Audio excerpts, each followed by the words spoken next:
ഉച്ച വരെയുള്ള ഒരു കുട്ടി വ്ലോഗ് കണ്ടാലോ? കുറച്ച് ദിവസമായിട്ട് വർക്ക് റിലേറ്റഡ് ആയിട്ട് കുറച്ച് ബിസി ആയതുകൊണ്ട് തന്നെ വീഡിയോസ് ഒന്നും റെഗുലറായിട്ട് ഇടാൻ പറ്റുന്നുണ്ടായിരുന്നില്ല. സോ ഇന്നലെ വീക്കെൻഡ് ആയതുകൊണ്ട് തന്നെ നാട്ടിൽ പോയിട്ടുണ്ടായിരുന്നു. സോ തിരിച്ചു വരുന്ന സമയത്ത് ഉപ്പ കുറച്ച് വാഴയിലൊക്കെ മുറിച്ച് തന്നിട്ടുണ്ടായിരുന്നു. നമ്മളിവിടെ ഫ്ലാറ്റ് ആയതുകൊണ്ട് തന്നെ വാഴയില കിട്ടില്ല.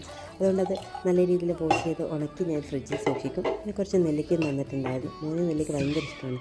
സോ അതൊക്കെ ഉപ്പിലിടലായിരുന്നു ആദ്യത്തെ പരിപാടി എന്ന് പറയുന്നത്. ഇനി അടുത്തായിട്ട് ചോറിൻ്റെ പരിപാടി നോക്കണം. ഇന്നലെ വീട്ടിൽ പോയതുകൊണ്ട് തന്നെ നല്ല റെസ്റ്റാണ് കേട്ടോ, ഫുൾ റെസ്റ്റാണ്. എൻ്റെ ഫ്ലാറ്റിൽ നിന്ന് ഒരു 1 ഹവറാണ് വീട്ടിലോട്ട്. സോ നമ്മളെല്ലാം ശനിയാഴ്ച പോകും, ഞായറാഴ്ച വരും. അത് ഇതിപ്പം മോനായി കഴിഞ്ഞാലും അവന് ഒരു ശനിയാഴ്ച നമ്മൾ വീട്ടിലോട്ട് എന്തായാലും എത്തണം.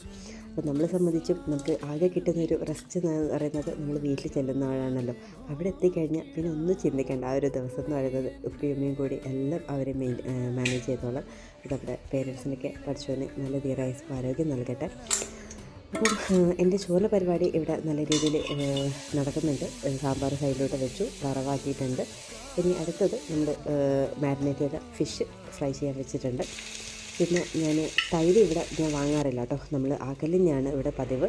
കാരണം ഹസ്ബൻഡിനും മോനിക്കും പുളിയിലെ തൈര് ഇഷ്ടമല്ല. അപ്പം ഞാൻ ഡെയിലി തൈര് ഇവിടെ ഡെയിലി എന്നല്ല, തൈര് തീരുമ്പോഴേക്കും ഞാൻ ഇവിടെ ആക്കാറാണ് പതിവ്. അങ്ങനെ ആ ഒരു തൈര് വെച്ചിട്ടുള്ള മോരയാക്കി. അങ്ങനെ നമ്മുടെ ഒരു മിനി ലഞ്ച് ഇവിടെ റെഡിയായി. സോ ഇന്ന് അത്രയേ ഉള്ളൂ കേട്ടോ.